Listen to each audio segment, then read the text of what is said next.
Welcome back to God Deserves Better, the program dedicated to equipping the saints to create like our Creator.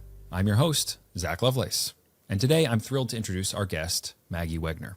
Maggie is a 22-year-old graphic designer, photographer, social media influencer, and recent graduate of the Savannah College of Art and Design, otherwise known as SCAD, where she earned her BFA in graphic design. Maggie's life took an unexpected turn in October 2023 when her photo shoot, The Duality of Woman, featuring detransitioner Chloe Cole, sparked enormous controversy on campus and online, bubbling up to threats of violence and expulsion. Post-graduation, this experience ultimately led her to a new role at XXXY Athletics, a clothing company dedicated to protecting women's sports and spaces. She continues to post about her faith and conservative politics on TikTok and Instagram. And it's there that I actually ran into Maggie, and I wanted to actually frame this conversation. While yes, we are a filmmaking podcast, there's a lot to be gleaned from Maggie's story. How do we as Christian artists navigate a super hostile culture? What happens when the very hot culture war that we're in finds us at work, home, or at school? And should our stories aim to shoot center mass for the idols of our age? Or should we play it safe? And Maggie's here to help us find that out. So thank you for joining us, Maggie. Absolutely. I'm so glad to be here. Yeah, thank you. Thank you so much. We've only talked like one time before this on the phone, so we will see how this conversation goes. But I'm so excited about it. Great. No, yeah, we definitely, when we talked before, we shared a lot of thoughts on, and obviously both being Christians, we shared worldview on art as well. I remember you saying that, first hearing about GDB, like, hey, I actually know people that talk like that and want that type of thing. So it was right. Definitely a kindred spirit kind of thing. Like, okay, we're operating in similar spaces and we're having similar thoughts. And so I was glad about that. I'm super thankful, and Johnny is as well. Johnny's listening, folks, over in the producer seat in the studio today. So he's not going to contribute to the conversation, but he is listening. Know that he's there. Okay. But yeah, so I just, like I said, wanted to thank you for being here and to kind of frame us up here, help our audience get a fuller picture of your story. Tell us about when you first knew you wanted to go into the arts.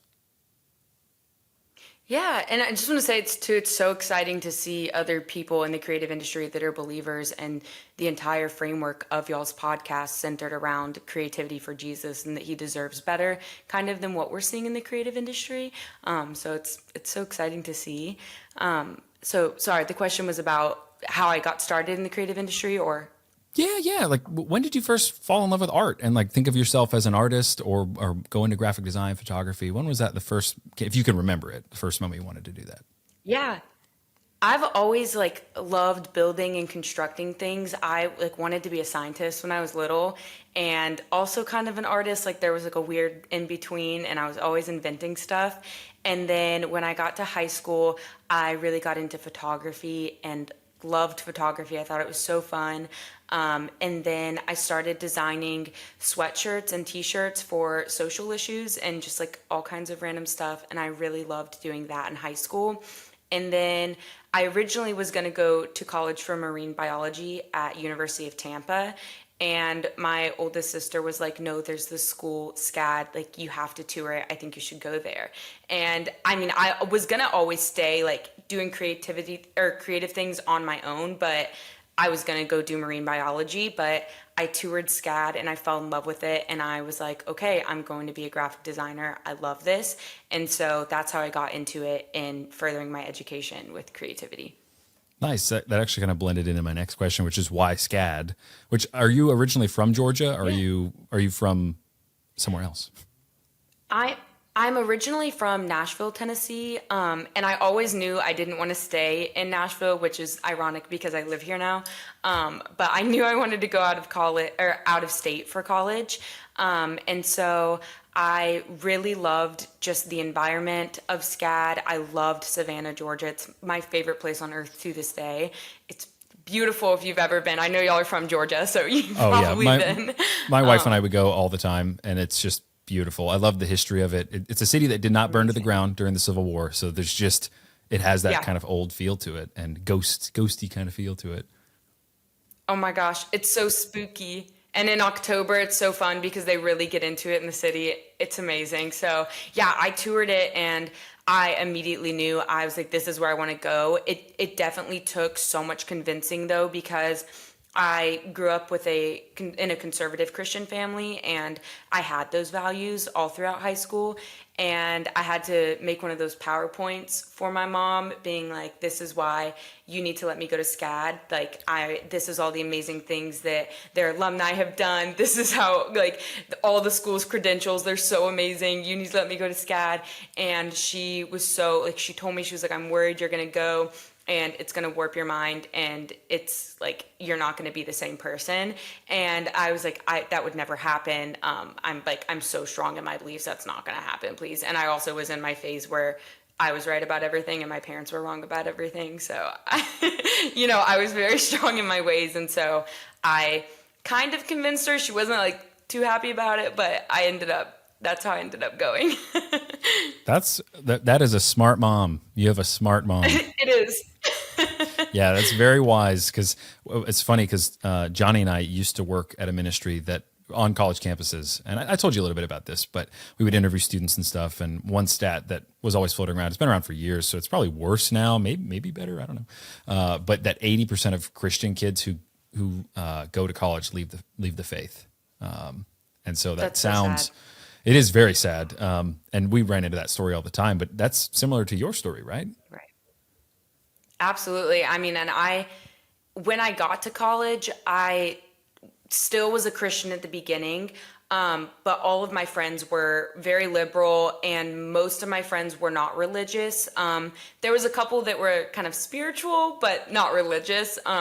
And then there was a lot of people that just didn't believe in God altogether. So I pretty quickly formed into the loving, quote unquote, Christian that just became like a liberal Christian.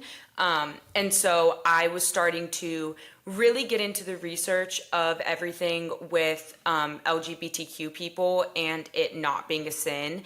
And I was promoting that a lot on TikTok, on Instagram, like Christians, we can be loving. And I did a lot of, like, I really struggled with mental health growing up. And so I posted a lot of stuff around that too. And it just kind of all intertwined, but it was in such a negative way. It wasn't what I thought I was doing at the time.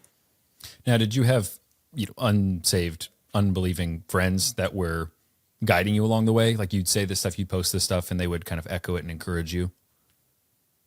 Oh, absolutely. And it was still a thing too, though, where it was like the people at home were like very close-minded and not loving, and you can be different from them and don't believe the things that they're telling you because you know what's right. And so I was very quickly thinking, I'm the loving Christian and my family's so far behind me. I just have to convince them of these things. And I was listening to all these preachers that it was a lot of confirmation bias, just telling me what I wanted to hear because I was Googling what I wanted to hear and just having it repeated back to me.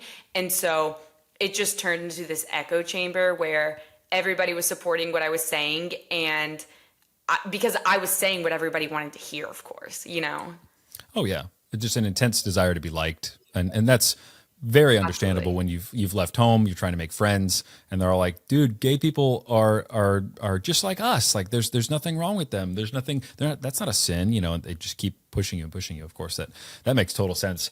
Now, in terms of like what you're talking about as deconstruction, is your story, did you ever feel like you fully went that full gamut, or did you still kind of hold on? I know you're a practicing believer now, but like, was there a point where you just were like, I'm not a Christian anymore? Oh, absolutely. So I would say probably it was my freshman year of college, and originally, so I would say it was probably within that first 6 months, I pretty quickly left the conservative stuff and became like a liberal Christian. And then I got very into the pro-choice LGBTQ stuff, and that and because I always knew I wanted to go into design for social, political, and economic issues. That was my passion. And whether or not it didn't matter what side it was on, that's what I wanted to go into. And so I started creating artwork for things that I cared about, and I went to pride events. I went to the pro-choice rallies that happened in Savannah, different things. A lot of times it wasn't necessarily me being super engulfed in them. It was me photographing it, but I was still in support of those things. And so then I would think it was my sophomore year of college, if not sophomore, definitely junior year, I gave up religion altogether, and stopped following God. I felt like God hadn't really done a lot for me in my life, and it had only hurt me so much. And so I left it all together and just like fell in love with all of the worldly things that the world had to offer. And I struggled with mental health so much. In my whole life, I had struggled with it, and so at least starting in high school, and so it was just really, really hard for me. And I felt like after I left God, He's definitely not here because my mental health's so bad. What could God ever have to offer me if He's not fixing this? And so I left it all together and became pretty liberal. I would say, at least on my family standards, very, very liberal, and very, very angry. And I just wasn't myself anymore. Did you ever dye your hair? Thank goodness, only once, and it was a little bit of pink. It wasn't too crazy. You didn't go all out. You didn't shave the side of your No head. blue hair in this household. Yeah. I'm just asking. I don't know. No, that It's is important questions. You're doing your. I'm doing my journalistic duty here. No, that story is sadly super true for so many people, and it's really great to hear that you obviously, again, you are a Christian, you believe, and you're standing homosexuality is a sin. We were talking about this before, like very firmly on those things, and that's a hard thing to do within 4 or 5 years to go from conservative to liberal, like not practicing Christian. Like I don't consider myself a Christian at all, to now back. Was there, just give us kind of an overview sketch of like what brought you back? Yeah, so I was going through a really, really hard time. I made so many horrible decisions, just some of the biggest regrets of my life. And I had a church leader, and it was my best friend's mom and one of my church leaders. And she at the time kept sending me Bible verses and different things. And I was just kind of like blowing them off at the time. And then I started reading the book Case for Christ because it was more so just out of interest, because I've always just wanted to learn more about everything. And so I kind of just wanted to hear out the argument. I'd seen the movie years ago. And so I'm reading that book, and then SCAD has a campus in Lacoste, France. And so I was studying abroad, and this is spring of my junior year of high school. And I'd been reading this book, and I bring it with me to France. And I'm reading it there, and still horribly struggling with mental health. My dog was a service dog at the time. She went everywhere with me because it was so bad. She was in France with me. And all of my friends I had made there were LGBTQ of some sort, -1. And I want to say like so many kids on that campus were trans. Many of the ones in my friend group were trans. And I just kind of got to thinking at the same time, I was very interested in transgenderism, not for myself, but as like, I was so intrigued by it. Like I didn't understand it. And I'm like, what is this? Like, why has it become something that I'm seeing everywhere now?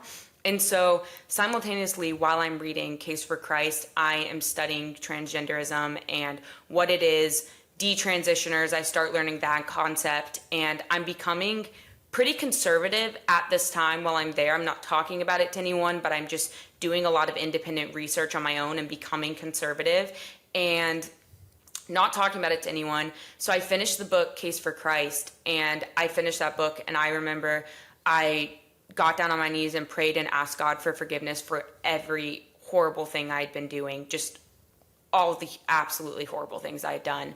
And I ordered a Bible through like Amazon France or whatever they had there. And I got a Bible there and started reading it and studying it. And then, so I became a Christian while I was there. And I think that something that pushed me so far outside of Case for Christ to realizing how real God was seeing how broken the campus was that I was at. Everybody was suffering. Everybody was miserable in so many ways. And though I struggle with mental health, I've always considered me to be a pretty happy person around other people. And like I feel like normally I can find the good in things. And I remember we would go, like one weekend we went to Dublin, Ireland, and I was like, isn't this so great? Like we're in our 20s and we are traveling the world with our friends. Like this is the coolest thing ever. And everybody was like, like my feet are tired. I hate it here. I'm ready to go back. Like I'm just kind of done. Like, and like people just couldn't find the positive in anything. And it was exhausting. Like everybody just seemed so upset. And seeing that campus and the way that everybody was, I was like, God has to be real, because this cannot be all that there is, like the way that these people are living. Wow. That's powerful. Just imagining everyone being, I'm assuming, just anxiety ridden, depressed, no light, no hope. And it sounds extremely ungrateful as well. Like you said, you were a little beam of gratitude, just like, hey, we were out here in the, Irish wilderness with the world at our fingertips. And they're like, it doesn't matter. That's crazy. And yeah, and I don't say that with like any negativity towards those people. And I know that so many of them were definitely very good people and kind-hearted people. And I know that all of them hate me now. But I genuinely loved those friendships that I made and wish so badly I could still have them, because like some of the best friends I've ever made in my life were a part of the LGBTQ plus IA ABC community. And it was some of my best friends in the whole world. And I loved those people. And so I know that so many of the things coming out of my mouth, it sounds like hate to those people, because I don't accept that anymore. It seems like hate, but it's never been that in my heart for those people. And I wish that was something that they could see. Yeah. And that's, agreed. I mean, really, truthfully, that's when it's truly a work of God and not just your like own fleshly rearrangement of your life and becoming, we were talking off mic about this, more of like a barstool sports Christian. Just like, I agree, transgenderism is dumb. Like, and you're just like, the kind of common knowledge, the common grace that God gives humanity, where it's like, okay, obvious evil things like cutting off kids' genitalia. Yeah, I'm gonna oppose that. That's not that hard to oppose, though. That's really not that hard to oppose. But the light of God and you looking back and saying, like, God have mercy on these people. God have mercy on this group of people. Like that was good friendship with good people who were just absolutely broken and devastated by their own commitments to the idols that they have. We often talk about idolatry on this show and just how God has wired us. You become like what you worship. And so these people who are like very blessed, very privileged to be out in the world exploring and doing all sorts of stuff for school, doing art, that even with all of that, it's not enough. It's not enough to keep you from being absolutely broken. And only God can regenerate you enough to say like, hey, I'm going to have mercy on these people. I mean, that's Christ on the cross saying, have mercy on them. They don't know what they do. And they're just fumbling around in the darkness. So no, that is a true testament to the work of Christ in you. And I praise him for that, because it's a powerful testimony, and testimonies are a powerful thing. And actually that kind of is a good segue to the topic of what we're bringing you on for in terms of your photo shoot with Chloe Cole. If you want to give me kind of the first time you heard about her, I guess you said you were doing a bunch of research about detransitioners. Her name's pretty big in that community. Absolutely. So I really got interested in it at that time, and I watched a documentary on Epic Times or Epoch Times. I don't know how they pronounce it. I don't know how it's said, yeah. But it was about, you know what I'm talking about. Oh yeah, I know what you're talking about. But Chloe Cole was in it. Yeah. So it was about detransitioners, and I can't even remember what it was called. It might have been called no, I don't remember. It was a documentary on Epic Times, and Chloe was in it. And I remember there was this like very beautiful cinematic shot of her in it, and I was watching it, and I thought to myself, she's so cool, and I wish that somebody would photograph her and share her story. Like, she should be on the cover of Vogue. That's the type of person it should be. And then I thought to myself, the only media outlets that would ever do that is conservatives, and they wouldn't do it right, because conservatives, we struggle with art. And, we bungle it. We bungle art, yes. We struggle.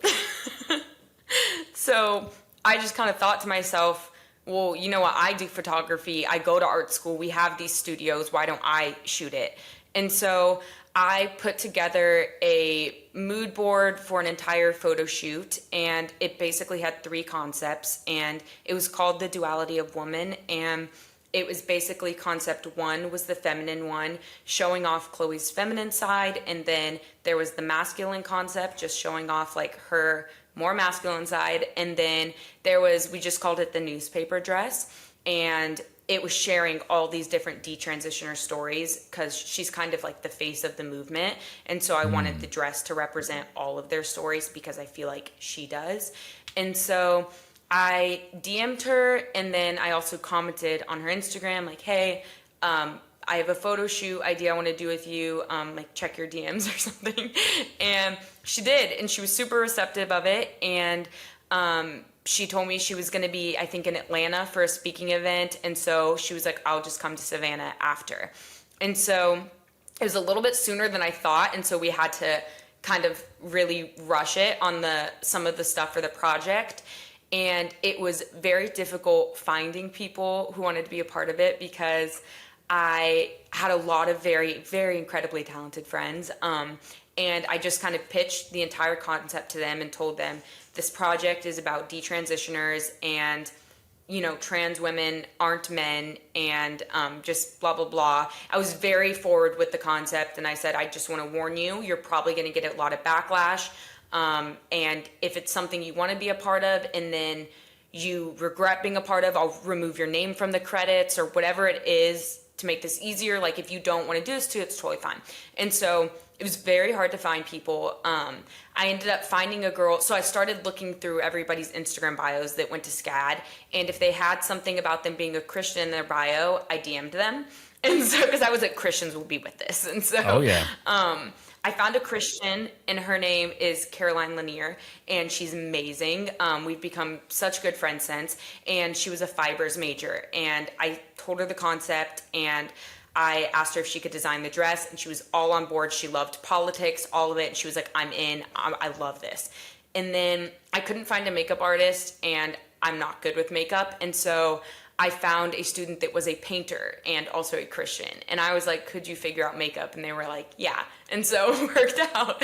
And so they both joined me, and we worked on it. We did some trial runs, put a lot of effort into it, and we finished everything. And then I am not a photography student. I was just a graphic designer. And so you weren't allowed to rent out studios if you weren't a photo student. And so I found a photo student and asked them if they could help me with the lighting, any like technical stuff. I'm horrible at technology.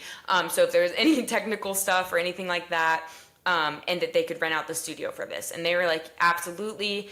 And originally they wanted to be credited on the lighting and working the lighting. And I was like, cool, we'll do that. And so Chloe came, we shot everything. It was probably like an 8 or 10 hour shoot day. And it was amazing. She is so, so kind and just humble and willing to joke about so many of the things that happened and make light of it, even though it was such a hard circumstance and thing for her to go through. So that was so amazing. And so we did all of that. It probably took me about a week and a half or 2 weeks to edit. So I want to say I posted it on October 11th or 12th.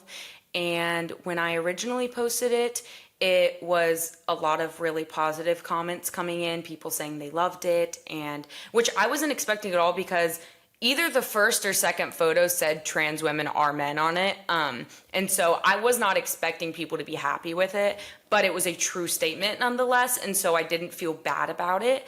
And so then about 3 or 4 hours in, people started posting really negative comments and people were getting really angry. And I had friends that texted me when I originally posted it too and were like, this is so amazing. I know how much hard work you put into it. Like, it shows you did such a good job. And then hours later, they're unfollowing me. They're leaving all these comments about how they disagree with this and how hateful it was and blah, blah, blah. And so, I mean, I remember like my best friends even posting the photo shoot onto their story and saying, this is disgusting. The artist behind this is horrible. I hate this. And so on and so forth. And then I even had a friend calling me, telling me that I needed to make a public apology and remove the post, and then maybe we could be friends. And I said, like, I'm not going to post an apology because I'm not sorry about it. Like, I'm proud of this project. And, that was kind of, okay, well, then we can't be friends anymore. Like, I'm really sorry about this. And, like, it was very heartbreaking because, I mean, these are my best friends. I loved them so much. I still do love them so much and wish we could still all be friends. And I mean, I had friends saying F you in like friend group chats and removing me and so on. And I even texted friends and I was like, hey, I'm confused. You had texted me earlier and said you really loved the project, and then you unfollowed me and also commented something really mean on my Instagram. And they're like, you know what? I looked further into it and this is like really hateful and this is not okay. And I have too many trans friends and like, I just don't agree with this. And my entire photography portfolio from freshman year of college to senior year was on my Instagram. And nearly every single photo that I had posted, part of my portfolio, they had me remove. They had said, like, I don't want to be associated with such a hateful person. I don't want to be associated with your hateful beliefs. And so I had to remove all of that work that I had put in over the past 4 years in my photography portfolio, which I kept it on my website, but it was really sad because creatives, so many people connect through Instagram, and that was all there in one place. And I just had to remove it all because, and I guess I didn't have to, but I was trying to mend those relationships and not piss those people off more. And so I removed it all, and they just were not happy with me. And so then death threats started rolling in. People were saying that they were going to get me expelled because I'd used the photography studio and I'm not a photography student, and I broke all of SCAD's protocol, which to my knowledge, all I knew was if I have a photo student rent out the studio, we're good to go. I knew they had shot non-SCAD students there before and all of this stuff. And so in my head, I'm following the rules. I genuinely was not trying to break them. And to be fair, had I known it was a rule break, I probably wouldn't have cared that much either because I already knew it was gonna be an issue. And so, it didn't matter to me regardless.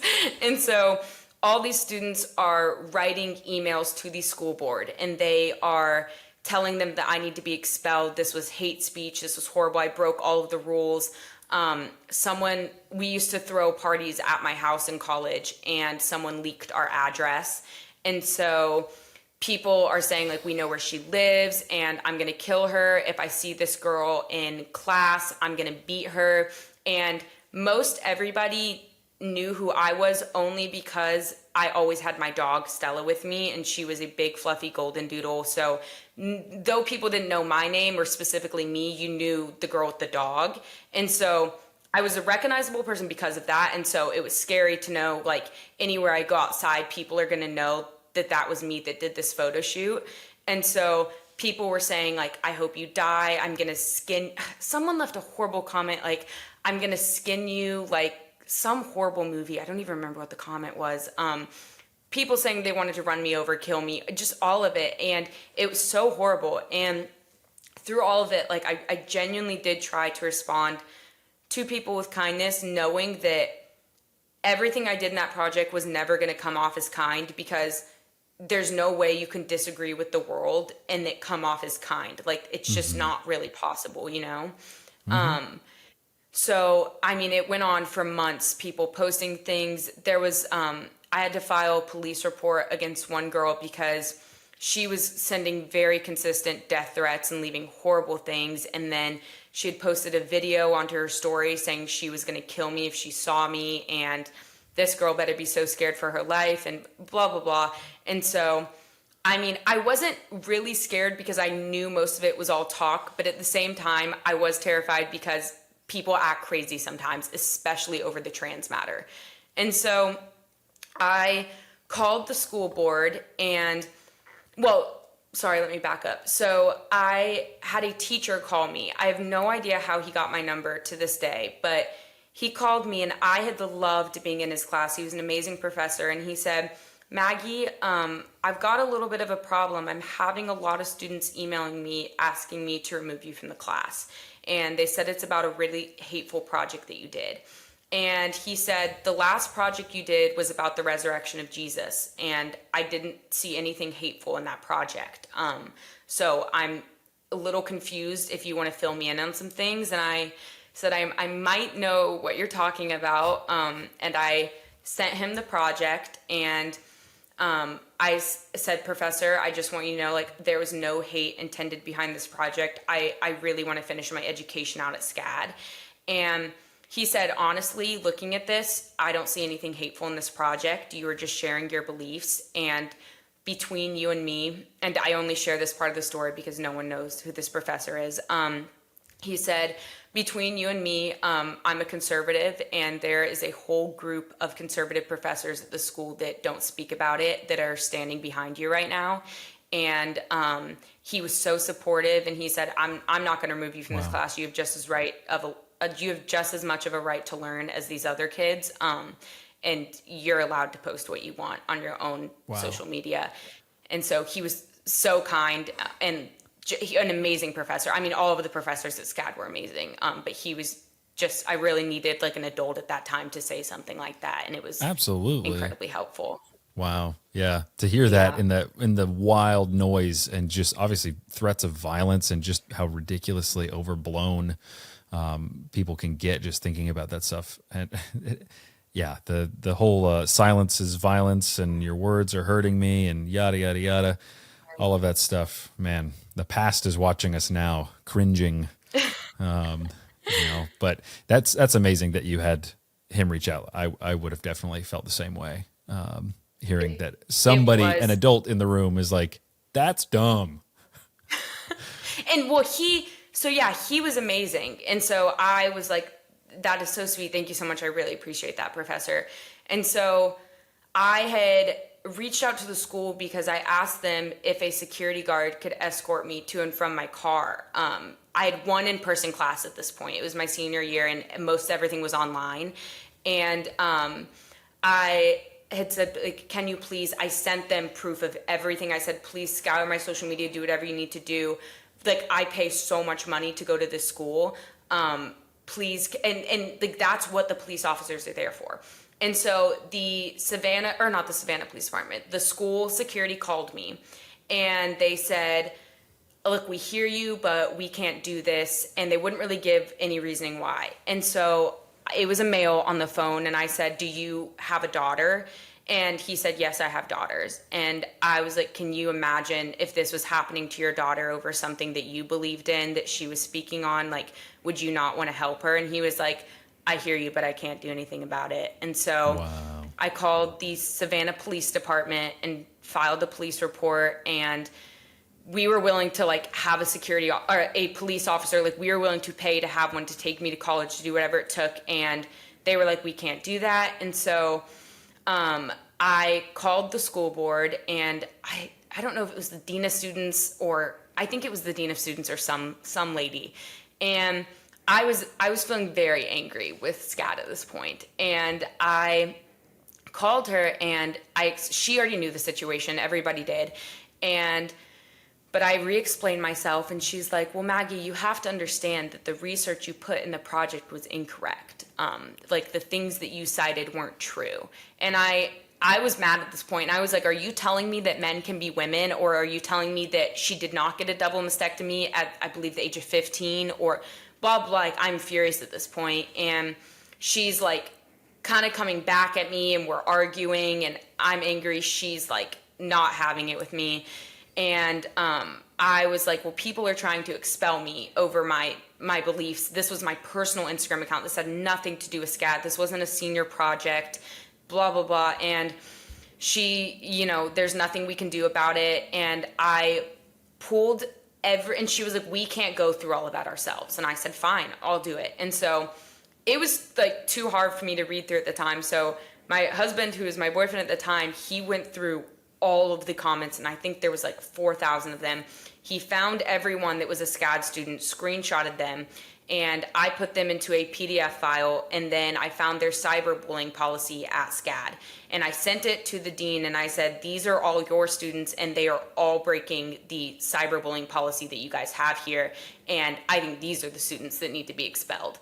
and they had basically said they're not consistently cyberbullying you, like this isn't enough, even though it was consistent death threats. It was consistent cyberbullying. And so the school did nothing about it, and I just it was really hard to move my one in-person class. I was taking a dance class at the time, and it was my only in-person class, and so I cannot dance to save my life. I had to move it online and film videos of myself in the living room dancing, and it was horrendous, and it was enough punishment in itself for the entire project. This is already sounding dystopian already. It's already dystopian, and then you throw an online dance class on top of it, and we're like far and beyond anything you can imagine. Yeah, no, this culture's screwed. This culture is screwed. Now, I am so sorry. That's wild. That is wild. And because I knew, obviously I knew the broad strokes of your story, but the dean lady arguing with you and all of that, and the security guard guy talking about his daughters. I have daughters, and no, I would not let that happen. Not at all. Right. And that is just, again, dystopian, beyond dystopian. I don't know what, somebody needs to invent a word, maybe apocalyptic. I don't know. Just absolutely upside down world, and totally unsustainable. Totally unsustainable. You have all of these grown adults playing pretend. They're all pretending, and it's all for people who are less than 1% of the population, presumably. And again, these are image bearers, so we do love them. But we, when you have kids, you understand this as well. You can't, the most demanding, needy people out there, if you were to arrange your entire life and resources and whatnot as a culture, broadly speaking, it's so destructive. Like, that when you see parents out in public who let their kids scream and then they just shove them an iPad or whatever, it's like, oh my gosh, something is wrong there. Something is wrong there on the micro level. And then we've expanded it to a macro level where people's lives are in danger, and that's somehow a moral good. And this lady wants to preach to you at the same time. That's just, yeah. I mean, you lived it, obviously. You know better than me. But just hearing these little bits of details just, makes me, there's a lot going on up here in my head right now. Again, super, super sorry that you had to go through that. My question, actually, that pops to my mind is, what were your parents thinking? Well, I mean, my dad was like, I'm ready to fight these people because all of these students are trying to say that they're going to kill you. People leaked your address. You're not, please don't leave the house. You can't go to class. And I only had, I think, 2 absences left in that class. You get 4 absences total, or you fail the class automatically. And so, it's a dance class. I'm horrible at dancing. And so I don't know why You're already on the line anyway. Yeah. So I'm like, I can't go in person, so I don't know what to do. And so my dad's furious. My mom is, she was going to fight for me in the Instagram comments. And I even remember people started going after her and being like, you look like you have 1 foot in the grave. Shut up. You should be ashamed of your daughter. And people being so mean to her. My mom, even my stepdad was trying to come in the comments and support me. And these people are going after them. And they're like, geez, these kids are brutal. Wow. Yeah. And so they were like, please come home. And I always wanted to stay in Savannah. That was always my plan. I loved Savannah. I still want to go back there. Mm-hmm. But my husband, he was my boyfriend, and his family, we'd been dating for maybe a month and a half at this point. And his family came. Yeah, I'm like, I'm sorry, because you probably think your son is dating a psycho. What is going on? Yeah. Whoa. This is a horrible way to introduce myself to the family. Yeah. So she kind of gets in trouble all the time. Right. Yeah. I'm not making myself look good, having to leave college immediately. And so they came down to Savannah. They drove the 7-8 hours from Nashville and helped me move out. They barely knew me at the time, and they're just some of the most God-fearing, loveliest people I've ever met. And so they came. Praise they God. All helped me move out of the house. And they were so sweet and kind about it. My mother-in-law now, she helped me clean the house, and she was like, even if your roommates don't like you, I think it's still right to leave this house so clean. And I think it was such a kind thing, because at the time I'm like, I'm ready to get out of here. I'm done with these people. I'm so upset. And she was so kind about it. So then I moved back to Nashville and finished school out online. And I really wanted to go back for graduation because I didn't have the best high school experience. And then I didn't get to do like the graduation the way it would have been because it was COVID. And so I really wanted to go back, but it didn't feel worth it because I didn't really have any friends left except kind of two. And so I didn't, I graduated, but nothing came of it. And so during that time, I want to say by November, so I'm home at this point because I moved out about a week, maybe a week and a half after posting the shoot. Like I had to get out.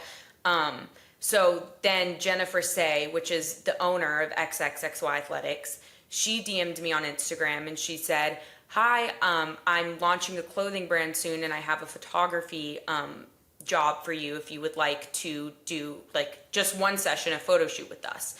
And she said it's for e-commerce photography, and like I read it and I'm like terrified because I'm not professionally trained, but I was like, absolutely. I warned her I was not professionally trained and I sent her my portfolio, and I got on Zoom and interviewed with her and Brett Craig, who they're both my bosses now, and they're some of the most amazing people I've ever met. They're awesome.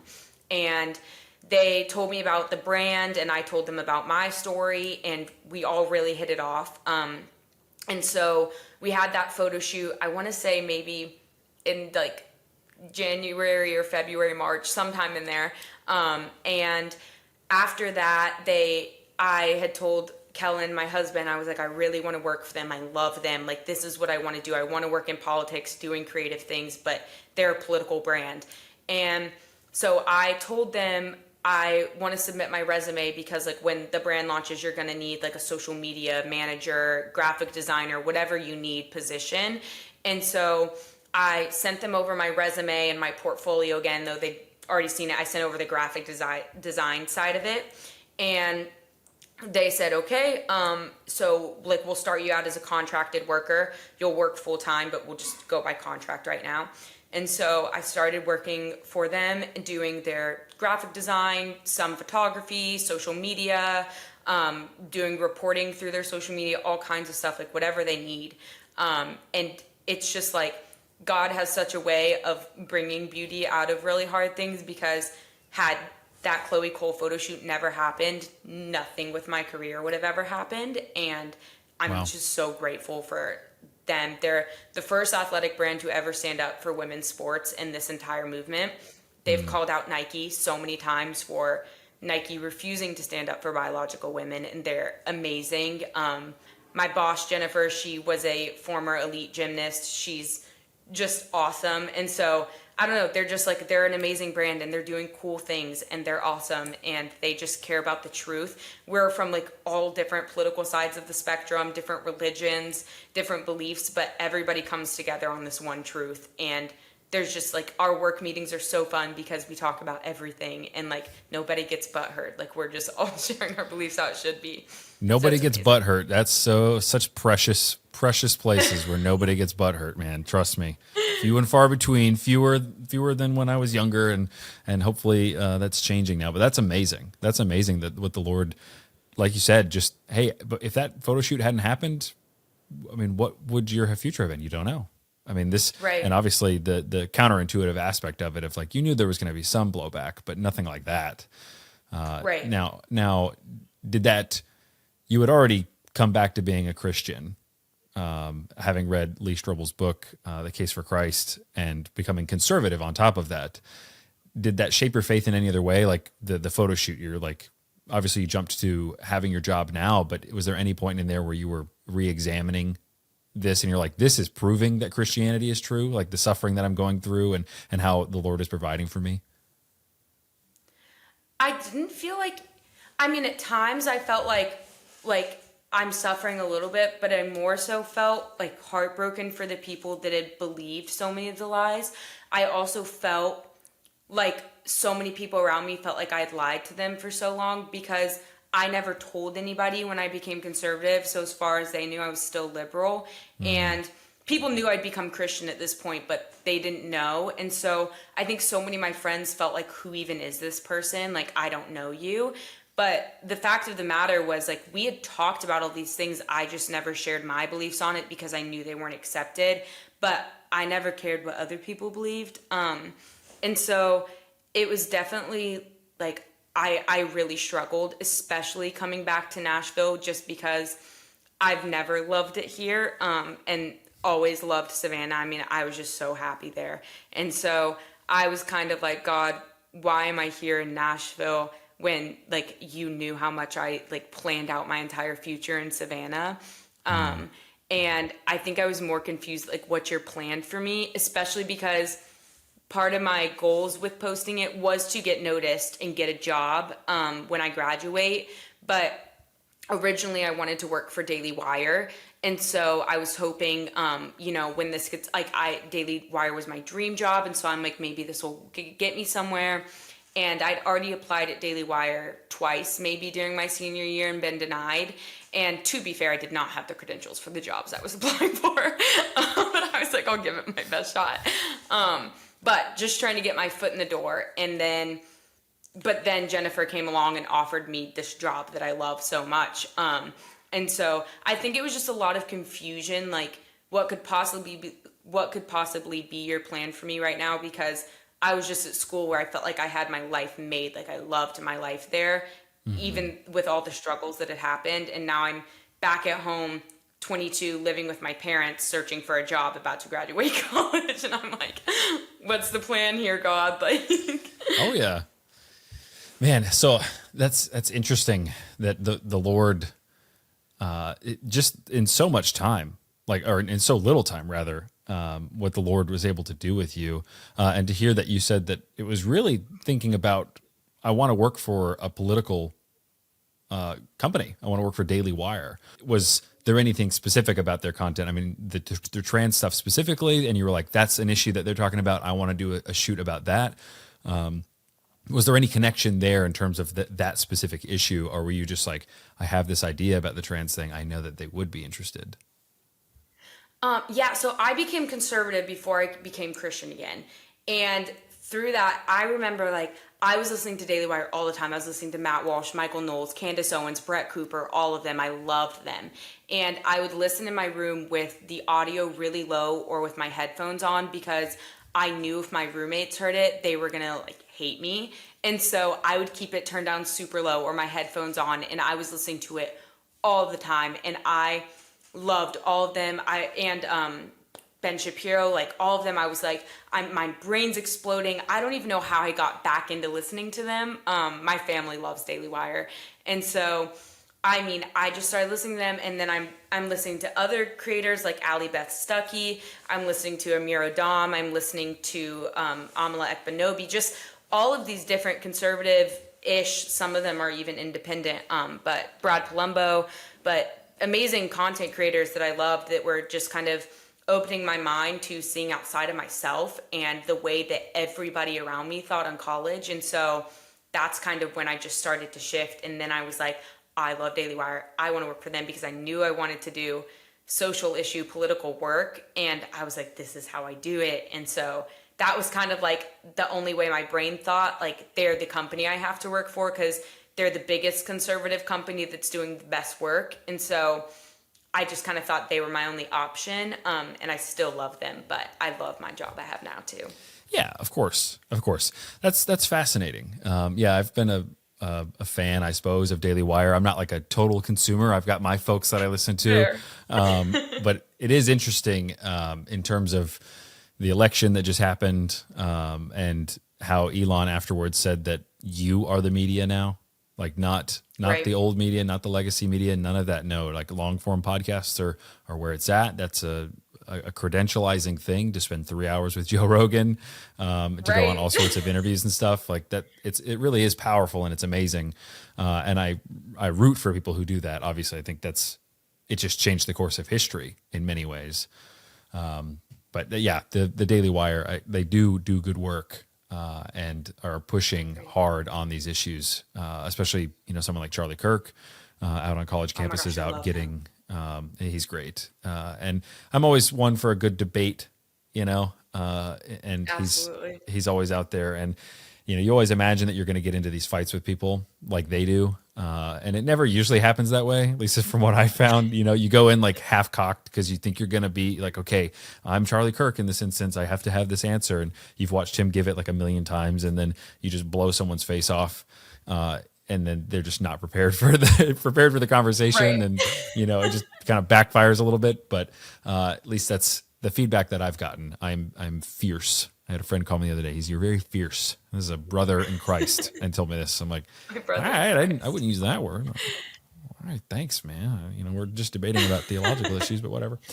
I'm not going to hurt you, just I'm passionate. But no, it is interesting. It's just so fascinating that everything is happening so quickly and slowly at the same time. Just looking at your story as kind of a microcosm for these types of the cultural change that we are seeing. That I do hope that we mentioned them already, like Barstool Sports or whatever, that culture does swing back that way. Not just being conservative for being conservative's sake, but being rooted in Christ. That was something for me, that I was conservative for a long time.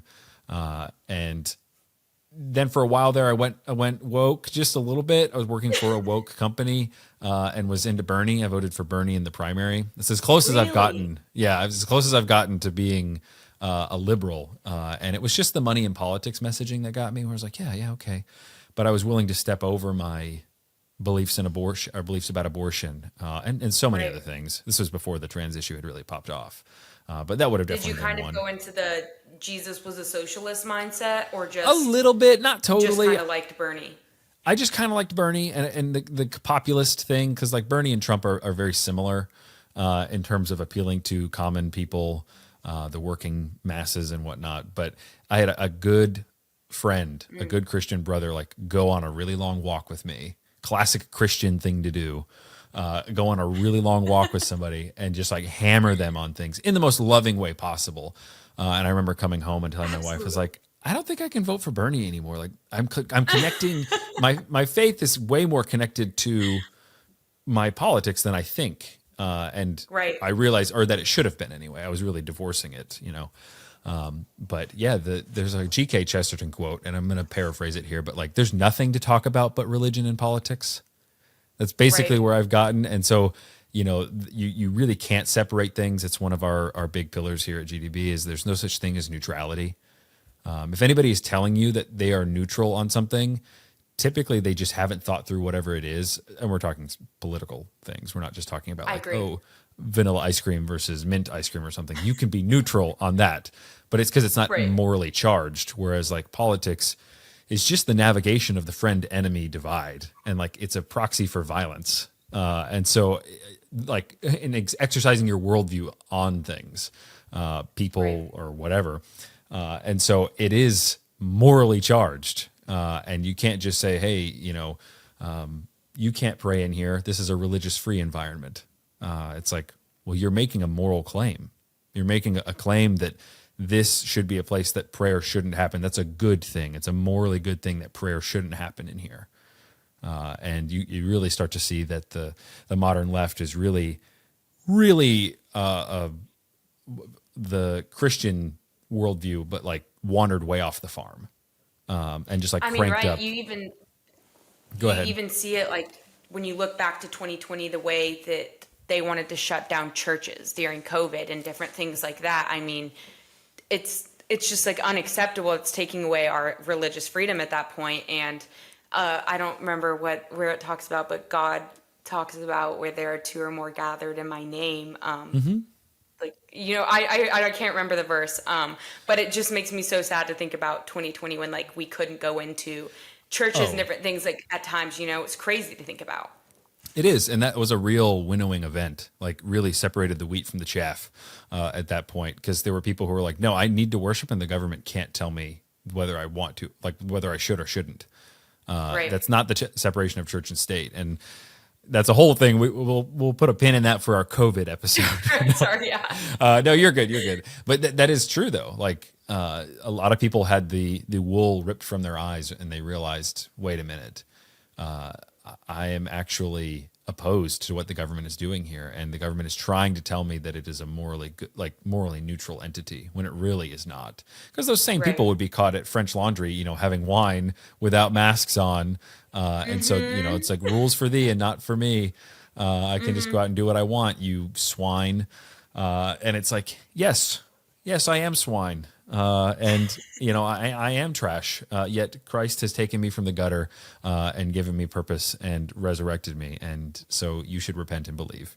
But yeah, no, it really is the upside down world. Where It is. do not call good evil and do not call evil good. I think that's in Isaiah, and that is exactly right. Like the scripture is just so deep and so rich. And to have somebody hollow, like this happens all the time. We get not a lot of traffic on our show, but sometimes we'll get comments from people and they'll just drop like the most boneheaded, like atheist thing. And it's like, communicating over comments is so difficult. And I want to just think It about, is. I just want to sit there and think of the perfect reply, but it does not exist. And I Right. often think about, like, I'm not a big commenter. I'll comment good things, like keep up the good work, man, about whatever. Right. But I hardly go out of my way and drop something negative. It's so much more vulnerable. And also I feel like I have to turn my brain off a little bit. And so I'm just putting I myself agree. in the seat of a person who's sitting there typing this out. And I'm like, oh, it's because they're dumb. Like, and obviously I'm painting with a broad brush here, people. A lot of people aren't dumb. Right. I expect to get a lot of smart, mean comments, or, True. but I doubt that's the case. And so it's just, yeah, maybe I'm too self-aware for my own good. But anyway, we've wandered a little bit off the farm. The culture that we live in is supercharged. And kind of to that point, I wanted to ask you a few questions about being Gen Z, because I'm not, and just the behaviors. You have a TikTok account. You're a social media influencer, and so you are commenting on news. This is for work and for your personal stuff, I think, as well. And you really, pour a lot of effort into posting about good, godly things. And I just wanted to pick your brain on that and what you think that role is for Christians and how Christians should use that as something in their toolkit. Well, I've talked to a lot of Christians about this because I have a lot of Christian friends that don't care to be involved in politics and don't care about it.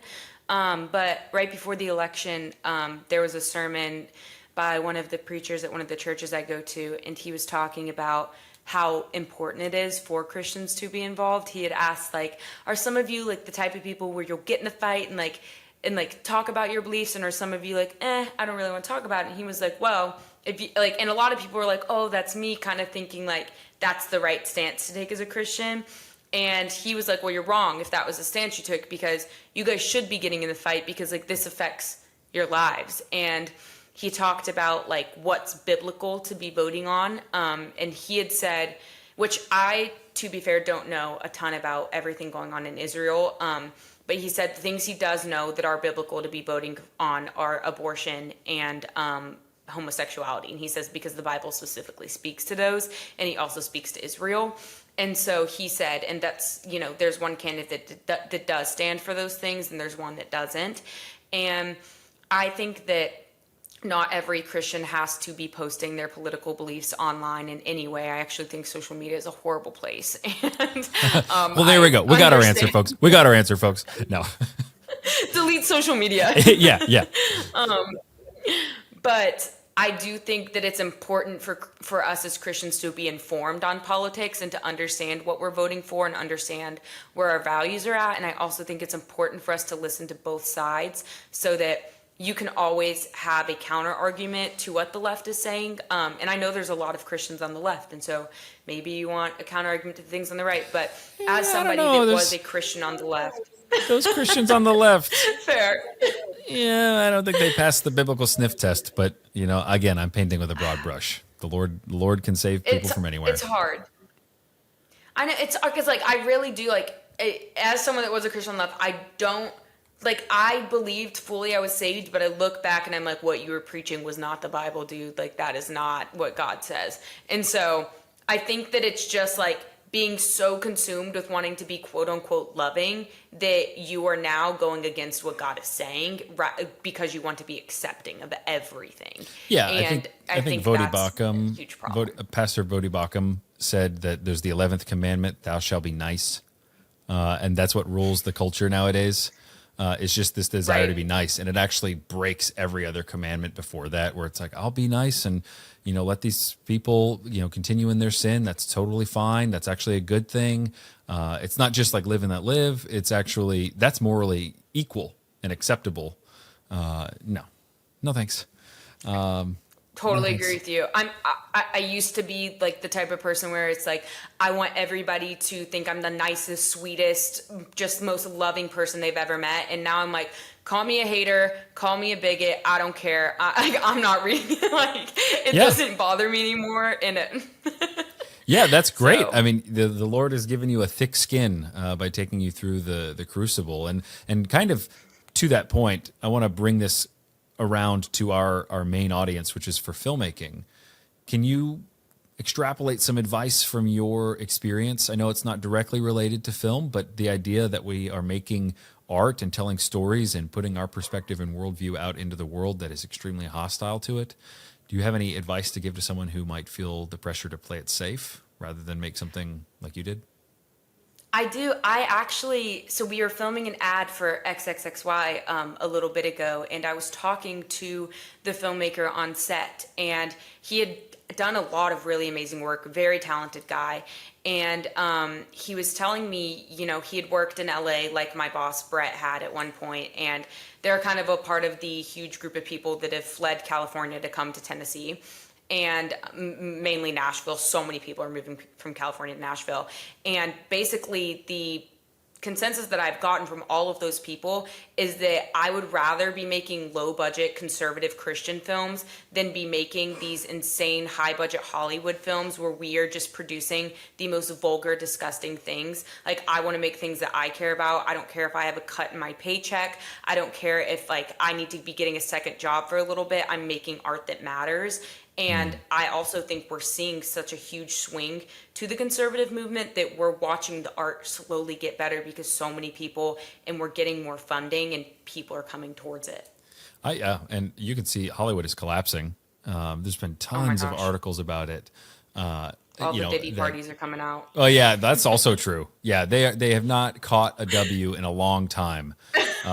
Top Gun Maverick was the last W that they caught, and it was clearly because of the messaging of that film was just not gay and not Right. trans and not woke. And go woke, go broke. There's really nothing more alienating. True saying. And yeah, that's very true saying. And there's really, it's because it's preachy. It's so funny. Right. There were so many like invisible swaps where like Christian films people blast because they're so preachy and so surface level, and they just say like, Jesus, man, you just need to, your marriage sucks. Well, guess what? Read a Bible verse every day and it won't. It's like, sort of, maybe. Not really, but nobody, that's not enticing anyone, right? They're just preaching to an echo chamber Right. of like house moms who are like, oh, I want my husband who doesn't go to church with me. At least I can put on this Christian movie and maybe he'll, Right.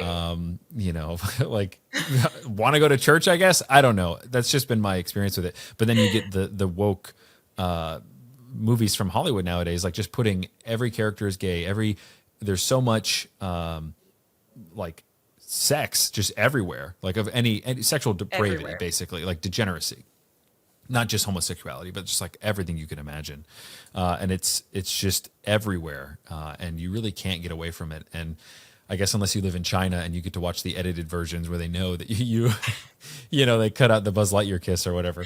Right. But and they, Hollywood knows how to make money, but because that's collapsing, and then us, as like I said, Elon this week said, you are the media, that I am hoping Right. that lower budget things, like people don't really care, especially with YouTube level content. You can make something that, 90 minutes of content. I watch that all the time, and I hate the word content, but 90-minute videos Right. on YouTube, a documentary essentially is what you're watching, like a video essay. That's just a documentary, bro. like Right. without a budget. And so I really do resonate a lot with the guy that you were working with on that shoot, because I do think that that's where most people are going to end up, or at least there's going to be a pocket that's really strong. And I hope Daily Wire plays a part. I hope lots of other people play parts in that. I just hope and pray that there is an actual audience for that. Because having tried to I get do into the too. film industry for years, and not like super hard, but enough to where I've been around LA people a good bit, it's very difficult. Johnny and I, my co-host, we went and had dinner with a couple of guys who we're going to hopefully have on the podcast soon, who were screenwriters out in LA. And they had a pretty decent time until abortion came up, and then they kind of just got shot out of there. They had people telling them to their Really? face, yeah, that you have the wrong idea on this. Like, you are wrong, and you won't get a job because of your point of view. And so they Right. eventually just like had to flee. I mean, flee is probably not the right word, but they just were like, this isn't going to work out. And that hurts me because it's such a doomer thing. It's such a doom pill, you know. The Right. doom pilling stops now. That's like we're gonna white pill ourselves here. Stop black pilling me on being able to write a movie. But hearing it straight from the horse's Right. mouth, I'm like, that sucks. That really sucks. And I hope that the turn is fast enough to actually catch people, because we have people coming from probably SCAD, I would guarantee you, but also tons of friends that we know from Liberty University, other film schools, film programs, that are conservative people who don't want to work on trash, who want to have a family. And they come out and they're like, well, I can't go there. So what am I going to do? Right. And they end up just basically having to sacrifice that. But go ahead. No, I was just gonna say I totally agree with you, and it's to the point about abortion as well. It's so interesting to hear you say that because, I mean, for me specifically, one of the biggest reasons like I turned to pro-life was before I even learned about, when the life of the fetus begins, but just how heartbreaking it is for the women to go through that. And I've always been someone that wants to fight for women, and it's incredibly heartbreaking and life destructive to the women that go through that.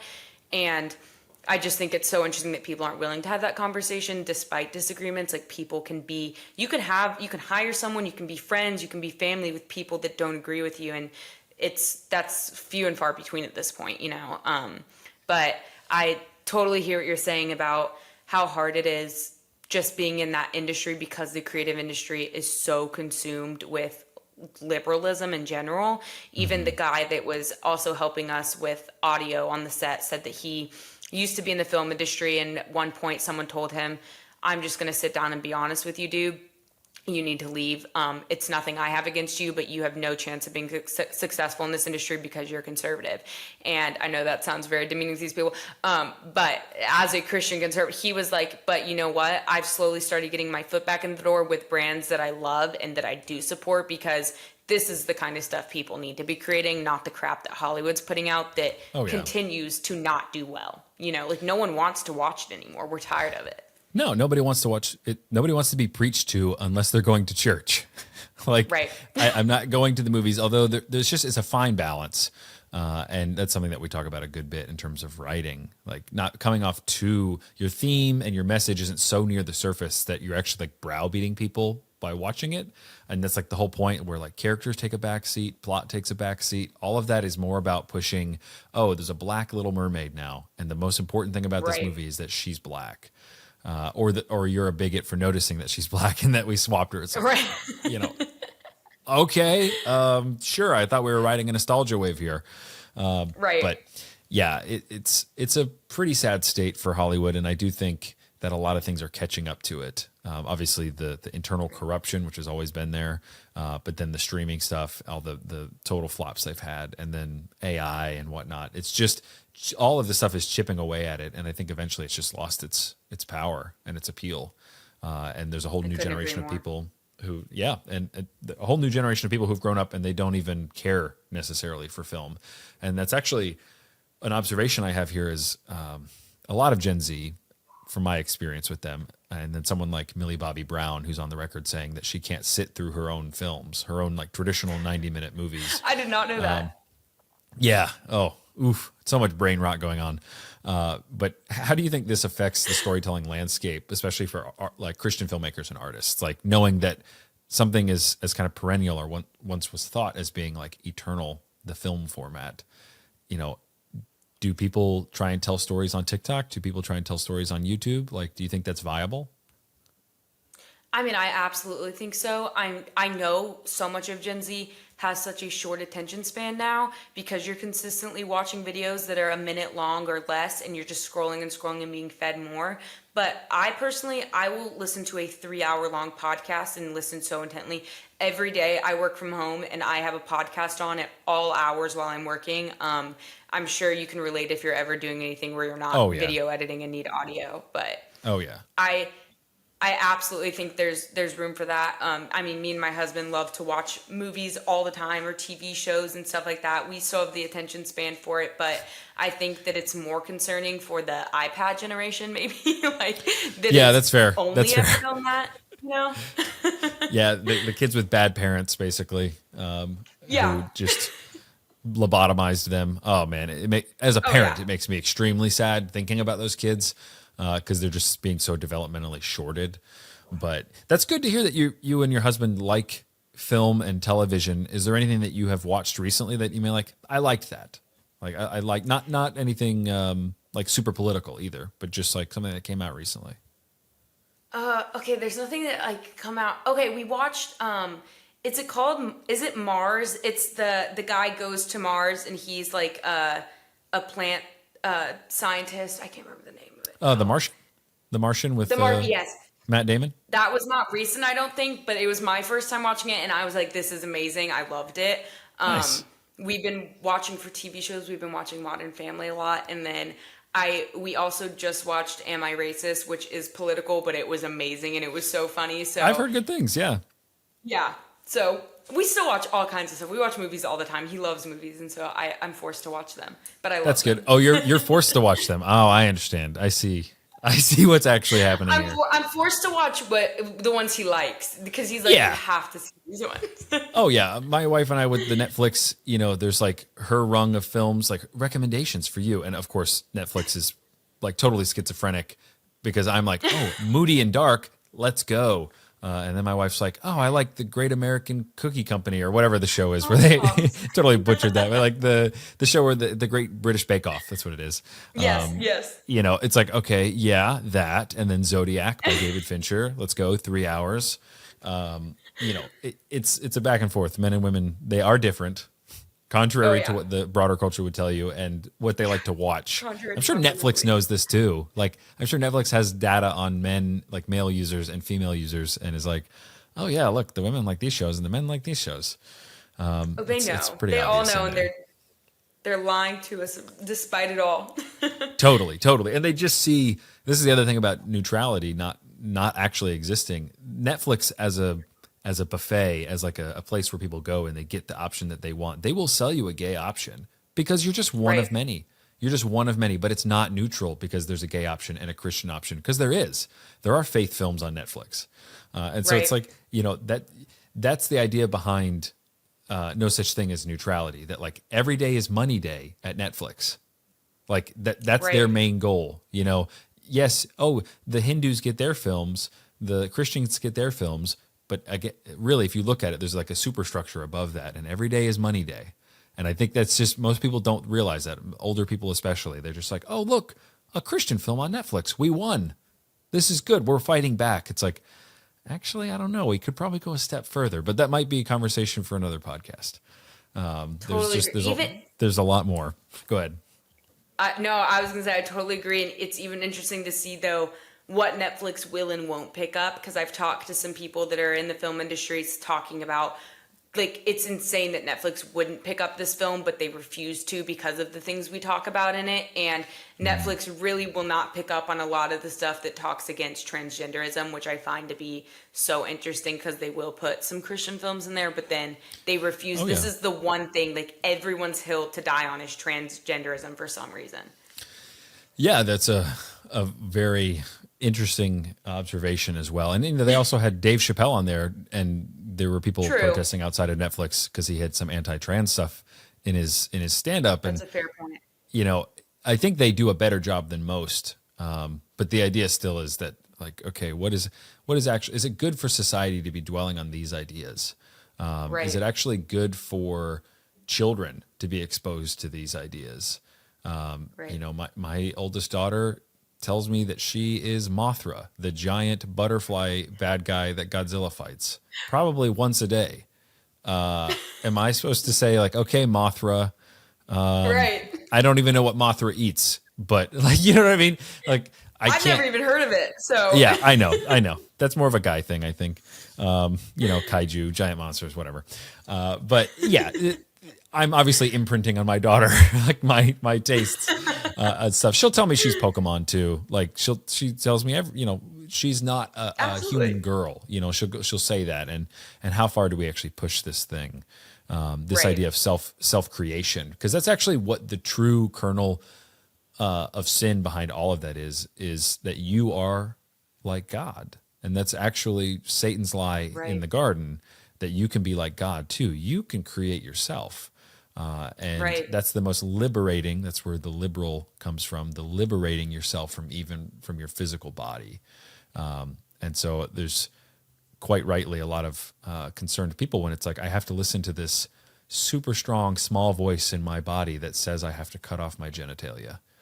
Right. When you put it like that, it starts getting really creepy.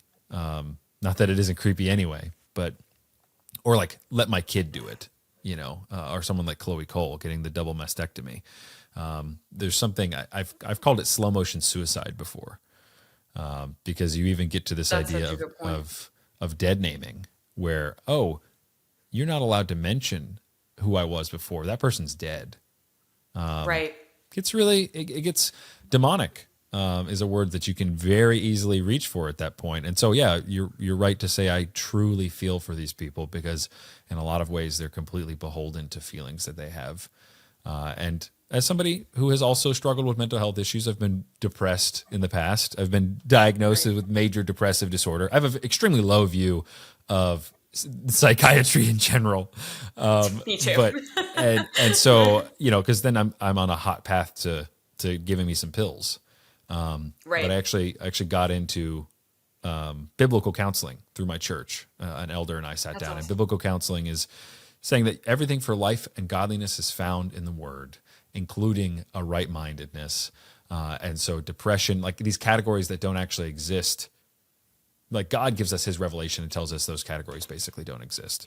You're not an alcoholic, you're a drunkard.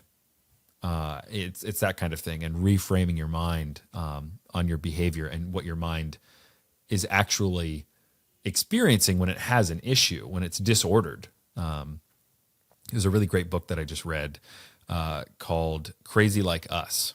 And this was written like 15 years ago. And basically the guy's thesis is something called the symptom pool, which I don't know. Have you heard that term before? I haven't heard that before. So I hadn't until recently. I heard it on a podcast, and then a guy was citing the book. The podcast was citing the book, so I went and ran off and read the book. But basically, mental illnesses are culturally born. So they are our way. Like, let's say if I was experiencing some distress mentally, and I wanted to communicate that to you, but I said, hey, Maggie, I have a really hard time getting up in the morning, and I can't brush my teeth, and I feel like I don't have a purpose in this life, but I'm doing it extremely articulate. Like, I'm being really accurate. I'm telling you exactly what it is. Odds are you'd walk away and be like, okay, he's still doing okay, though. Like, Yeah. Zach is fine. He's like, he's telling, okay, he's got a problem. Okay, you're a little sad, buddy. Not a big deal. But the mind, to get attention, will make you experience things, and things that are culturally acceptable.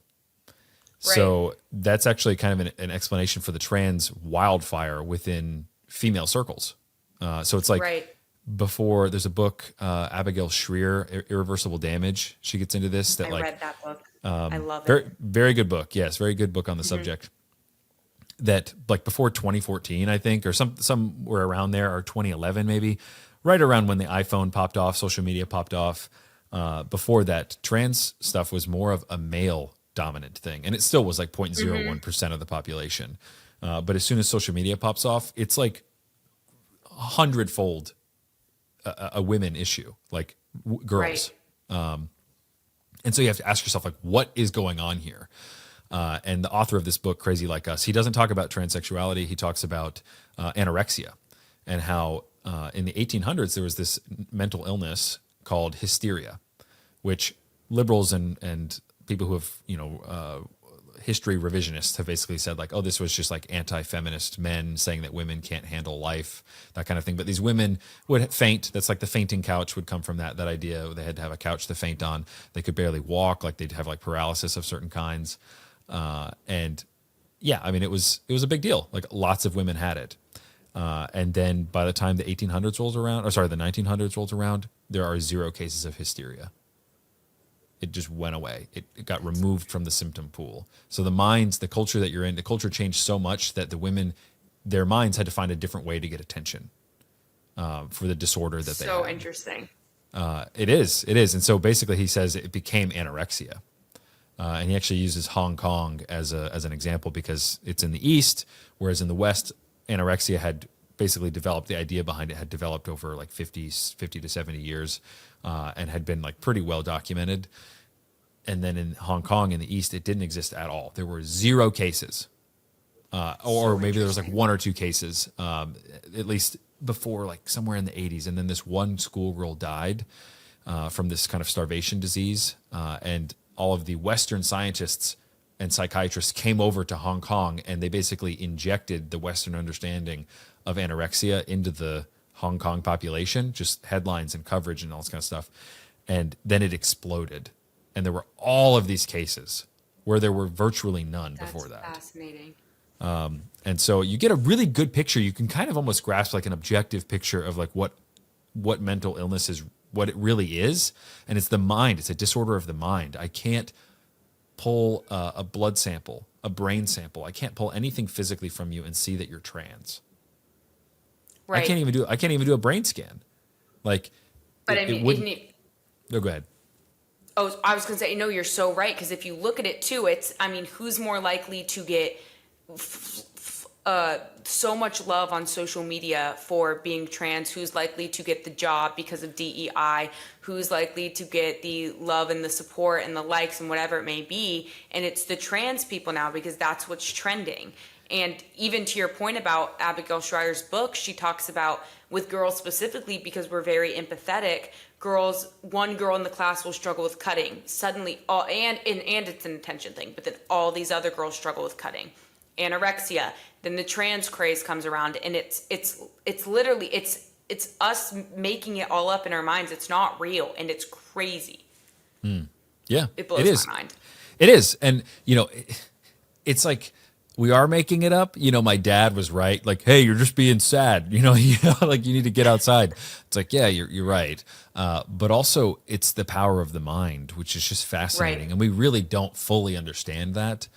Right. And there's so much, again, that we don't know, and for something to be grabbed on by politicians and then be thrown to the forefront of their campaign, their messaging, their platform, whatever it is, Weird. When they don't have like a full picture of what actually is causing these things, and it's just so narrow-mindedly applied in their worldview, where it's like, oh, this is just the same as being black. This is the same as being gay. Like, you just need to be liberated from external forces around you. You start getting an idea of like, oh, yeah, maybe liberalism is a project. Like, this is just cranked up to 11, and it's like, this is its end game. And there's a really great talk. Michael Millerman is a YouTuber that I really enjoy, and I'm trying to remember the podcast that he was on. It might be Blogging Theology or something like that. But he talks about the West and why transgenderism became such a big deal in like the Biden administration, and it's because it is the end goal of the liberal mind is actually to be totally and utterly liberated from anything around you. And anything inside of you. It's extremely sad. And and as somebody who's like struggled with like, okay, I want to just stop thinking about, I just don't want to be sad anymore. Like I'm depressed. Right. I don't want to be sad anymore. And you just can't turn that stuff off. I can't imagine what it's like to be looking at my body and being like, oh man, I just want this to change. I know if I did this thing, if I took these pills, these hormones, whatever it is, I know that would make me feel better. And and that's why the suicide rate is the same pre and post op. Right. Because And it's not. people say it's not, and they're Yeah. lying when they say that people are more likely not to commit suicide whenever they transition. It's a lie. Yes. Yes. And can you imagine how Frankenstein and alien that is to look at your own body at that point and have a man-made version of something that God made, and you're like, this is the same as this other thing, but you know deep down that it's not, and you know you can't go back. Like, I'm very afraid of irreversible things in life, like my children getting hurt, or like raising my children and you know, imprinting on them in a certain way and teaching them and indoctrinating them in a good way, because again, there's no such thing as Right. neutrality. So you have to indoctrinate them with something. There's no such thing as Right. indoctrinating them with nothing. And they want their doctrine in your children, and God says it should be His. So you know that's basically where we're at. But Right. yeah, like it's hard thinking about the irreversible things that you can do to a child, and you have to really hold on to God's grace in that, because it's like, I don't know what, you know, my children are going to grow up and be like, Dad, this is what really screwed me up. You know, like you did this, the way you said this, the way, whatever it might be. I try and be a perfect parent, and I know I'm not, but you just feel it in that arena specifically, the fear of the irreversible. I can't imagine Right. putting my body on the line at that point and then saying like, okay, I've chopped off whatever, male or female, and now you can't go back. You can't go back. Right. Like, to me, that's the best sell of all time. You know what? You can do that. You can't go back. Man, there are a few things. Go ahead. Oh no, I completely agree with you. I mean, I even look back, I'm getting a tattoo removed that I got 2 years ago. Like I know nothing and I'm 22. People should not be able to make these decisions at 15, and they're saying it's not happening to children, that children can't get on cross-sex hormones, that children can't get these stories done, but we're hearing story after story of people having these surgeries done, and it's heartbreaking, and they're lying. And look, maybe it's just because like my brain's not developed enough, but if when I was 21, 20, couldn't figure out a tattoo for the rest of my life, Lord knows I can't get on cross-sex hormones and get certain parts of me cut off. It's horrible what's happening to them.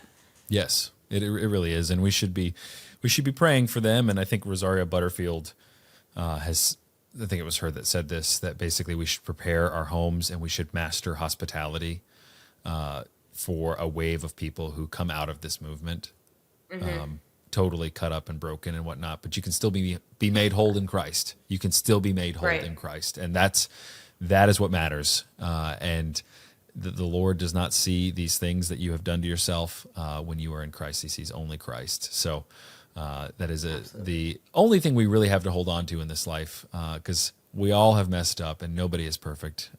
You know, I'm obviously paraphrasing Romans, but getting us back on track here, just to kind of land the plane. There's an argument for short form content, that it makes us Right. worse at focusing. We kind of mentioned this already, and appreciating long stories. Do you think that's actually true, or do you think there is some value in the formatting shift, or like how we consume things in this like kind of high tech world?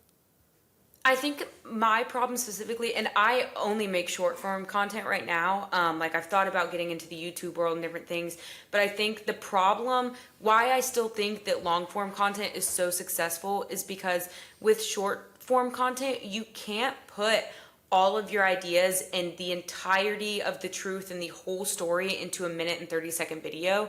Like when I'm telling something online, like I can only say so much, so people will clap back and be like, well, you didn't mention this, or you didn't say this, and this isn't fully true. And it's like, well, I can only say so much in a minute and a half, but you make a valid point. And so it's hard with short form content because you can't get the whole story out there.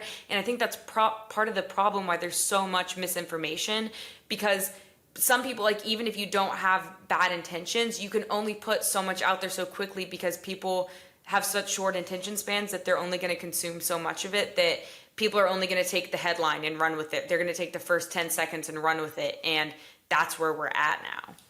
Yeah, that's absolutely true. We had some comments pop up in our videos the other day, and it's like, I can't even argue with you, because you just go watch the whole video, bro. Like, just go Right, watch the whole video. Like, I clearly am mentioning my opinion in like 17 seconds of a clip, you know, and you're like, you didn't do. It's like, it's just a quick dopamine hit of like, I know I'm better than this guy, which you are Right. better than me. So I don't care, but Right. you know what I mean? It's just, yeah, the short form thing is really hard. I don't know. I can't see beyond the reel and doom scrolling on reels. Yeah. Do you experience that as well?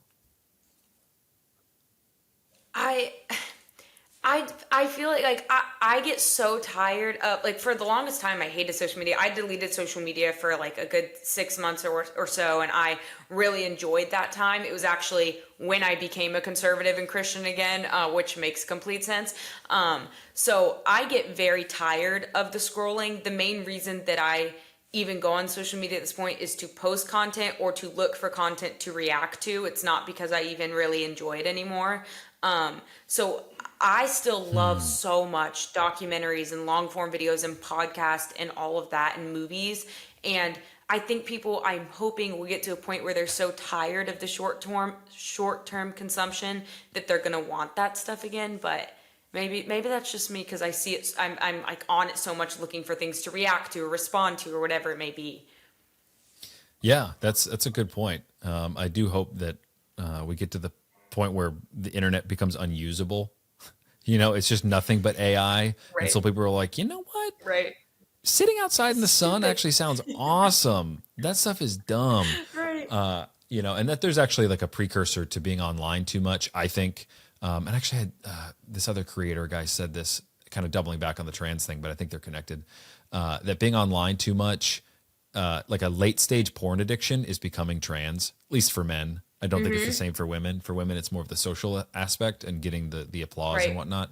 But this idea of being online, the terminally online kind of people, they don't have a body at that point.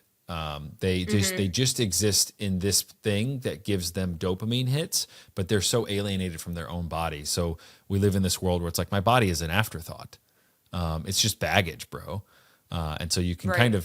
kind of sense where a lot of people are afraid of Elon for like wanting to put brain chips in and all sorts of stuff, where it's like, okay, That would freak me out. further take me out of my body. Basically, that's not a good thing. Like, living an embodied Right. existence is actually very good, because you are a body. They had touch grass, go out, eat meat, feel the sun, and that somehow recenters you. And these are all suddenly conservative values. It's because God wired us to be bodies and to go out and do these things. And to feel your body and actually like feel it at work, in gravity, in the sun, and like actually doing things with your hands is way more meaningful, and people know that. And I think that's actually a huge undercurrent for a lot of the Right. anxiety and depression that we feel in life now. But I really appreciate your time, and I wanted to give you a chance here at the end to just tell us where people can find your stuff and how they can support you. Absolutely. And thank you guys so much for having me. This has been absolutely amazing. And I wish you guys the best of luck with your podcast. My Instagram is Mags Wegner, and it is the same for my TikTok. And I believe my YouTube is the same, but I haven't gotten into like posting stuff a lot on there. It's mainly short form content on Instagram and YouTube, but that's where you can find me. Cool. Perfect. Well, thank you so much. And audience, as always, thank you for listening. Now let's get out there and work heartily for our good and gracious God, the Redeemer of men. Thank you for listening to God Deserves Better, a production of Pemmican Studios.